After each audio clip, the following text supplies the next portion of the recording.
ይሄ ሰውነት እዚህ ጋር የምታዩት ማለት ነው ለፕሬፕ ከማድረጌ በፊት ነው፣ ቢፎር ማለት ነው።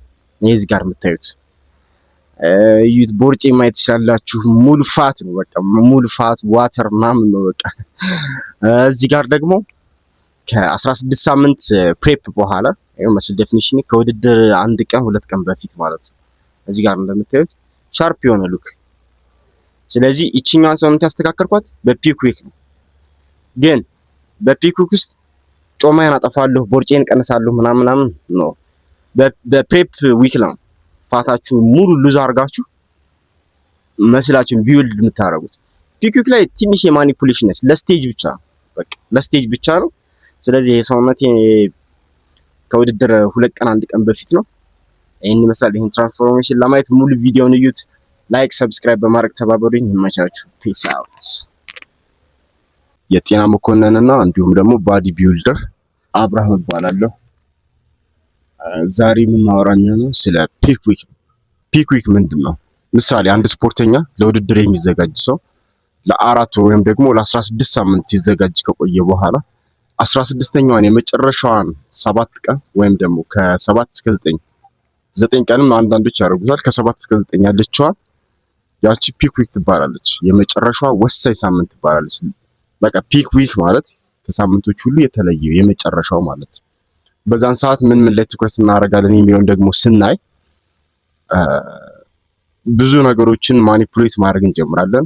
የምሳሌ ከካርቦሃይድሬት እሱ ጋር ለውጦች አሉ። ሶዲየም እንዲሁም ደግሞ ዋተር ላይ እንዲሁም ውሃ ላይ ትኩረት እናደርጋለን ማለት ነው በዛች ሳምንት። ለምንድን ነው ሊን ሆነን ከፋት የጸዳ ሰውነት ኑሮን ሰውነት ጡንቻዎቻችን የበለጠ ጎልተው እንዲታዩ ስቴጅ ላይ ስንወጣ ላይቲንጉ ሪፍሌክት ሲያደርግ ሞር ፓፕ እንዲያደርጉ ቫስኩላሪቲችን እንዲጨምር መስል ዴፊኒሽናችን ወይም ደግሞ የጡንቻችን የመታወቅ እንዲታወቅልን ይችን ሳምንት በጥንቃቄ እንጠቀማለን ማለት ነው። ማንን? ፒክ ዊክዋን ማለት ነው። ስለዚህ ከመጀመሪያው ሲጀምርላችሁ 2 ፌዝ አለው ፒክ ዊክ፣ ካርብ ዴፕሌሽን እና ካርብ ሎዲንግ የሚባል ማለት ነው። ካርብ ዴፕሌሽን ማለት ከዚህ በፊት እንጠቀመው የነበረው የካርቦሃይድሬት መጠን በጣም ይቀንስና ዴፕሌት እንሆናለን። እንደምታውቁት ካርቦሃይድሬት አብዛኛውን ጊዜ ከተመገብን በኋላ ስቶር ይደረጋል አይደል? ጉበታችን ላይ እና ጡንቻችን ላይ ነው ስቶር የሚደረገው። እንደምን ሆኖ ስቶር ይደረጋል? እንደ ግላይኮጅን ማለት።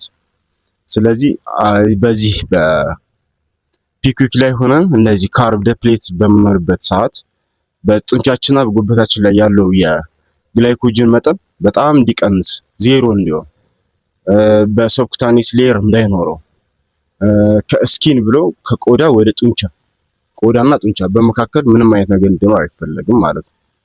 ስለዚህ ያን ለማድረግ ካሎሪ ዴፊሲት ላይ ሆነን ከካሎሪ ዴፊሲት በታች ደግሞ ካርባችንን በጣም ሎ እናደርጋለን ማለት ነው።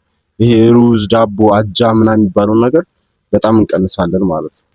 እሱን ቀንሰን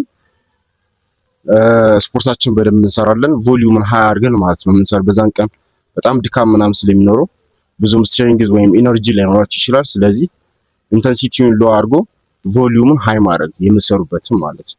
ለምንድን ነው? ፍለሽ ማድረግ ነው ያለውን ዋተር።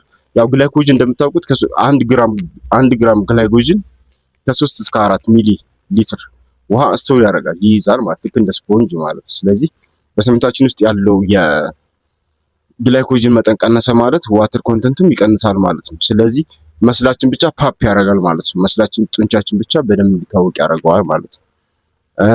በሱ ከቀጠልን በኋላ ካርብ ዴፕሌሽን ላይ ያው ስለ ካርቦሃይድሬት አውርተናል።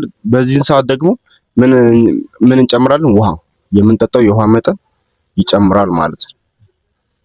ምሳሌ ከ4 እስከ 6 ሊትር ድረስ ብትጠጡ በጣም አሪፍ። አንደኛ ዋተር ሪቴንሽን ሪሙቭ እናደርጋለን ማለት ነው። ዋተር ሪቴንሽን ወይም ደግሞ በሰውነታችን ያለውን ውሃ ፍለሽ አውት ለማድረግ ኪድኒያችን ምን ያደርጋል? ውሃ ትንሽ ከጠጣን ስቶር ነው የሚያደርገው። ዋተር ሪቴንሽን የሚይዘው አንቲ ዳይሬቲክ ሆርሞን ብሬናችን ሪሊዝ ያደርጋል። ያ ሆርሞን ደግሞ ዋና ኢፌክቱ ምንድነው? ኩላሊታችን የሚነግራት ውሃ እየጠጣ ስላልሆነ ያለውን ውሃ ያዝ ነው የሚለው። ስለዚህ ብዙ አንሸናም፣ ያለን ብለርድ የሆነ መስል ዴፊኒሽን ይሆናል ማለት ነው። ሻርፕ የሆነ መስል ዴፊኒሽን አይኖርም። ስለዚህ በካርብ ዴፕሌሽን ወቅት ላይ ሃይ አማውንት ኦፍ ዋተር ኮንሱም ማድረግ አለብን ማለት ነው። በደንብ መጠጣት አለብን ማለት ነው። የዛን ሰዓት ምን ያደርጋል? ሰውነታችን ስቶር አድርጎት የነበረውን ዋተር ሪቴንሽን ሪሊዝ ያደርጋል አስ ዩሪን ማለት ነው። በሽንት መልኩ ያስወጣልናል ማለት ነው። ስለዚህ ካርብ ዴፕሌሽን ላይ ሆናችሁ የመጀመሪያው 3 ቀናት ላይ ማለት ነው። የመጀመሪያው አሁን ምሳሌ ውድድሩ ሳምንት ከቀረው ከሳምንት ውስጥ 3 ቀኖችን ዲፕሌት ታደርጋላችሁ ማለት ነው። ፕሮቲን ኢንቴክ አይቀየርም። ፕሮቲን ኢንቴክ እንደውም መጨመር አለበት ከ1.8 እስከ 2.2 ግራም ፐር ኬጂ ማለት ነው። ምሳሌ እኔ 70 ኪሎ ብሆን 140 ግራም ፕሮቲን የግድ መመገብ አለብኝ በቀን ውስጥ ማለት ነው። ሚሊየም ደግሞ የሚሆነው ትንሽ ብዙ ጊዜ ነው የሚሆነው ማለት ነው። ምክንያቱም በጣም ስለሚርብ ተልተሎ መመገብ አለብህ ማለት ነው። ግን መጠኑ በካሎሪያችሁ መጠን ማለት ነው። ሌላው ሶዲየም ብዙም ችግር የለውም ማለት እናንተ ብትቀንሱትም ሰውነታችን ለሆሞስታሲስ ብሎ ስለሚያስቀምጠው ምንም አሪፍ ብትጨምሩበትም ችግር የለውም። ስለዚህ ይሄኛው ደግሞ የቀረ ኦልድ የሆነ እንትን ስለሆነ ብተውትም ችግር የለም። ሶዲየምን ባትነካኩት በነበረው ብትቀጥሉ በጣም አሪፍ። ማኒፕሌት ማድረግ ያለባችሁ ምናምን ካርብና ካርቦሃይድሬትንና ዋተርን ብቻ ነው። ስለዚህ እነዚህ 3 ቀኖችን ኢነርጂያችሁ በጣም ሎ ነው የሚሆነው። ኢቨን ማውራት ራሱ ይደክማችኋል። መጓዝ ዴይ ቱ ዴይ የምታደርጉት እንቅስቃሴ በአጠቃላይ እየደከማችሁ ይመጣል። ስለዚህ ስፖርታችሁን ከሰራችሁ በኋላ ካርዲዮአችሁን ከሰራችሁ በኋላ ሚላችሁን ተመግባችሁ እረፍት ማድረግ ያስፈልጋል። በቃ እረፍት ማድረግ ያስፈልጋል ማለት ነው። እነዚህ 3 ቀኖች ከጨረሳችሁ በኋላ ወደ ካርብ ሎዲንግ ወደ አሪፉ ሰዓት እንገባለን ማለት ነው። እኔ ካርብ ሎዲንግ ሳደርግ በስመ አብ እንዴት ደስ ይለኝ። 340 ግራም ሩዝ ነበር የምመገበው እና በስመ አብ በቃ የምግብ ናፍቆት ራሱ በጣም ደስ ይላል። ስለዚህ ካርብ ሎዲንግ በምታደርጉበት ወቅት እና ካርብ ሎዲንግ ላይ በጣም በጣም ደስታ ነበር። ምክንያቱም ትበላለህ ምናምን በጣም ደስ ይላል። ኢነርጂ አለ ምናምን። ስለዚህ ካርብ ሎዲንግ ላይ ደግሞ ስንመጣ ደግሞ ዋናው ኢፌክቱ ማድረግ ያለብን ምን መሰላችሁ? የካርቦሃይድሬት መጠን እንጨምራለን። የካርቦሃይድሬት መጠን የምንጨምረው ለምንድን ነው? ግላይኮጅን ስቶር ለማድረግ ነው። እንደዛ ዴፊሲት ውስጥ ሆነን ግላይኮጅናችንን ሎ ስላደረግን ወይም ስለጨረስነው መስላችን ፍላት ነበር።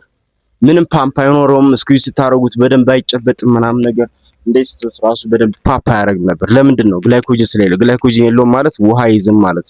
ውሃ የለውም ማለት አብዛኛው ሰውነታችን 70% ያህል ውሃ ነው ታውቃላችሁ። በተለይ ደግሞ ጡንቻ it stores water right። ስለዚህ ውሃን ከቀነስ ስለዚህ ካርቦሃይድሬትን ከቀነስ ምን ያደርጋል?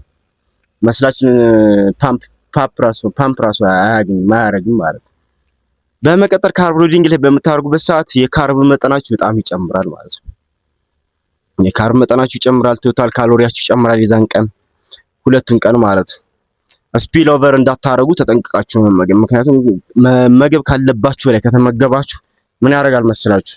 ኢንተስታይናላችሁ ላይ ነው የሚቀመጠው ያ ካርቦሃይድሬቱ ማለት ነው። እንደዛ ከሆነ ደግሞ እንደገና ብሎትድ ምናምን የምትሆኑት የሆነ ሆድ መነፋት ነው የሚያጋጥማችሁ። የሆነ ዋተሪ የሆነ ሉክ ነው የሚኖራችሁ። ይሄ ሻርፕ የሆነ ዴፊኒሽን ያለው መስል አይኖራችሁም። ስለዚህ ስፒል ኦቨር እንዳታረጉ፣ በጣም ፍላትም እንዳትሆኑ በግራማችሁ በዴይሊ በሚያስፈልጋችሁ በካሎሪያችሁ መጠን ነው መሄድ ያለባችሁ። የፕሮቲን መጠን ትቀንሳላችሁ ይሄን 2 ቀን ማለት ነው። ምክንያቱም በዛ ሰዓት መስል ቢውልድ አታረጉም በ2 ቀን ውስጥ።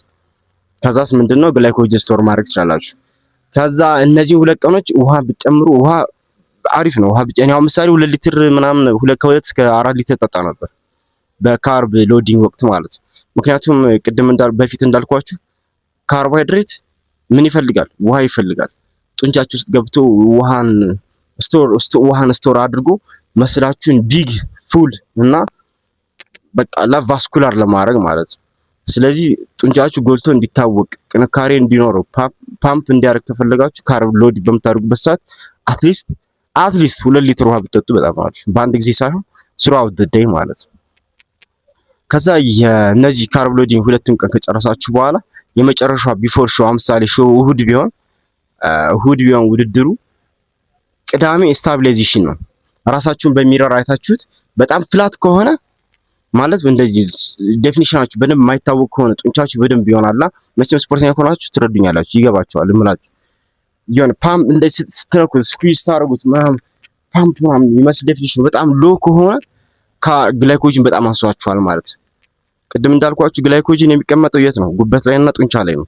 ጡንቻ ላይ ሲቀመጥ ደግሞ ግላይኮጅን ብቻውን አይቀመጥም። ውሃ ይፈልጋል። ውሃን አብዞርብ ያደርጋል። ውሃን ሪቴን ያደርጋል። የት? መስላችን ላይ ማለት ነው። ስለዚህ ጡንቻችን ብቻ ሰብኩታኔስ ቲሹ ላይ ሳይሆን መስል ላይ ማለት ስኬለታል መስል ላይ። ስለዚህ ጡንቻችን ላይ ውሃ ስቶር አደረገ ማለት ጡንቻችን የበለጠ ይታወቃል ማለት ይገዝፋል ማለት ነው። 2 ቀን። ስለዚህ እቺ 2 ቀን በጣም በጥንቃቄ የምግብ ፍላጎታችሁ የመብላት ፍላጎታችሁ በጣም ሀይ ነው የሚሆነው። የምግብ ሽታ ምናምን ያስቸግራችኋል ምናምን እሱ ነገር ችላችሁ ማለት እሱን ችላችሁ እንደምንም ማለት ምንም ተስፋ ሳትቆርጡ ማለት ያን ካረጋችሁ በኋላ ምን ታደርጋላችሁ? መጨረሻ ላይ አንድ ቀን ስትቀራችሁ ስታቢላይዜሽን ዴት ትባላለች ከፒክ ዊክ ማለት። ስለዚህ በዚህ ስታቢላይዜሽን ዴት ላይ ምን ታደርጋላችሁ? ራሳችሁ በሚረር አይታችሁ ከዚህ በፊት ከነበራችሁ አቋም ማለት የተለየ ነገር ከሆነ በጣም ፍላት ከሆነ ምናምን አሁንም ያስፈልጋችኋል ግላይኮጅን ወይም ግሉኮስ መጠቀም አለባችሁ ማለት ነው። አይዘር ራይስ መጠቀም ትችላላችሁ፣ አይዘር ኦትስ መጠቀም ትችላላችሁ። ሲምፕል ፋስት የሆነ ሲምፕል ሹገር የሆነ ሲምፕል ካርቦሃይድሬት የሆነ ቶሎ ዳይጀስት ተደርጎ ቶሎ አብዞርብ ሊደረግ የሚችል አይነት ፉድ መጠቀም አለባችሁ ማለት ነው። ከዛ በኋላማ በቃ አንድ ይሄን ካርብ ሎዲንግ ከጨረሳችሁ በኋላ ስቴጅ ዴይ ነው። ቢፎር ስቴጅ በሾው ዴይ ደግሞ ቢፎር ስቴጅ ላይ ከመውጣታችሁ በፊት ጠዋት ላይ ከሆነ ምሳሌ ጠዋት ላይ ሚልዋናችሁን ሃይ ካርብ ሎ ፕሮቲን መውሰድ ትችላላችሁ። ያለበዛ ደግሞ ሾው በጣም የሚቆይ ከሆነ ሃይ ካርብ አሁን ምሳሌ እኔ አረግ የነበረው 240 ግራም ነጭ ሩዝ የተቀቀለ ሩዝ እንዲሁም ደግሞ 200 ግራም ነጭ እንቁላል ብቻ ነበር ቢፎር ስቴጅ በልቼ ሚልዋን ሄጄ የተወዳደርኩትና በውድድሩም አንደኛ ነበር የወጣሁት። ያው ምንም ስቴጁ ብዙ ማያምር ላይቲንግ ምናምን ማያምር ሆኖ ብዙም መስሌን በደንብ ሊያሳውቅልኝ አልቻለም ነው እንጂ ያ ቢሆንም አንደኛ ወጣናል። እናንተም እንደዛን ማድረግ ያለባችሁ። ይሄ የመጀመሪያ ቪዲዮ ነው። ኤዲቲንጉ ሊያስጠላ ይችላል፣ ቮይስ ሊያስጠላ ይችላል። ሐሳቤም ይሆን አንዱን እየረሳው አንዱን እየመጣው ምናምን ነው ያወራኋችሁ። ከዚህ በኋላ ግን አሪፍ የሆነ በአሪፍ ኤዲት የተደረገ እንደዚህ ሲንክሮናይዜሽን የጠበቀ ኦርደርን የጠበቀ መልእክት አቀርብላችኋለሁ። ሰብስክራይብ በማድረግ አበረታቱ። አመሰግናለሁ።